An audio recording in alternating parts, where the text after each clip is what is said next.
Bom dia a todos. Eu gostaria de começar agradecendo, em nome do Roselo, do Fábio, do Zé, pelo convite. E a pergunta que foi enviada a mim para a resposta foi: a ressonância magnética está indicada para o rastreamento de mamas densas? E a minha resposta é sim, mas com qualificação, e eu vou tentar justificar.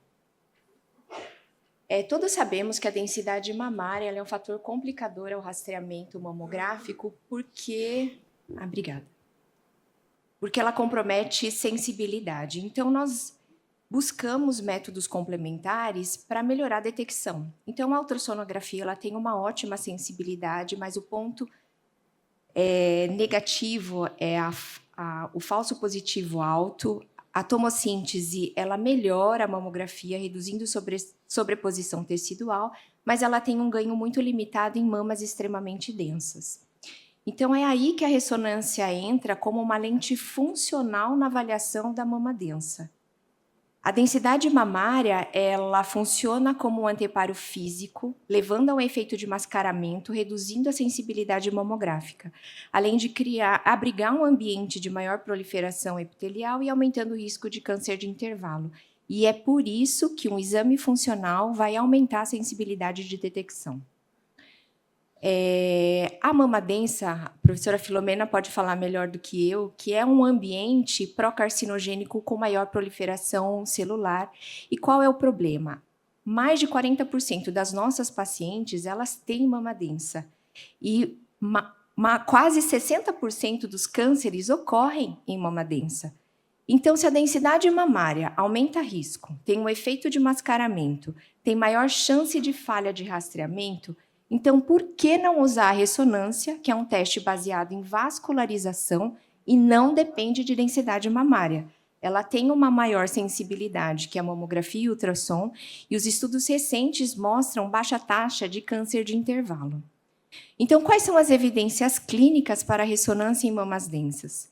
O Dance Trial foi o grande estudo que colocou a ressonância suplementar no centro da nossa discussão. Ele é um estudo multicêntrico randomizado holandês que avaliou mais de 40 mil mulheres com mamas extremamente densas e mamografia negativa. Então, ela comparou mamografia isolada versus convite para realizar a ressonância suplementar. Nós tivemos uma aderência de cerca de 59%, e em 2 anos de seguimento, nós vimos redução importante da taxa de câncer de intervalo, mas o estudo não foi desenhado para demonstrar redução de mortalidade. Então, na primeira rodada do Dance Trial, o que temos de dados? Nós tivemos detecção de 5 cânceres de intervalo a cada 1.000 nas pacientes que realizaram apenas mamografia, com uma taxa de 2,5 cânceres de intervalo a cada 1.000 nas pacientes que receberam um convite para ressonância. Então, só aí a gente vê uma redução de 50%. Mas quando a gente vai avaliar eficácia por adesão, checando só aquelas que realmente fizeram a ressonância, a redução real foi de mais de 80%, com 0,8 cânceres de intervalo a cada 1.000. Então, a ressonância mostrou uma taxa de detecção de 16,5 por 1.000, com uma sensibilidade de 95,2%. O problema da primeira rodada foi a taxa de falso positivo alta, de 79,8 a cada 1.000. Mas já na segunda rodada, a gente viu uma redução importante desse valor para 26,3, mostrando um refinamento da avaliação do exame. A taxa de detecção passou para 5,8 a cada 1.000 exames. Então, isso já mostra que os principais tumores já foram diagnosticados na primeira rodada. E os tumores de agora são tumores iniciais e linfonodos negativos. Então, o Dance Trial, ele mostra evidências muito robustas para o benefício da ressonância no rastreamento de mulheres com mamas extremamente densas e mamografia negativa. Agora, quando nos perguntam a respeito de custo, acessibilidade, tolerabilidade, relacionados à ressonância, nós vamos responder com a ressonância abreviada. Esse estudo ele foi um ensaio prospectivo multicêntrico em que ele avaliou mais de 1.500 mulheres com mamas densas e ele comparou tomossíntese e ressonância abreviada, mostrando essa diferença de sensibilidade.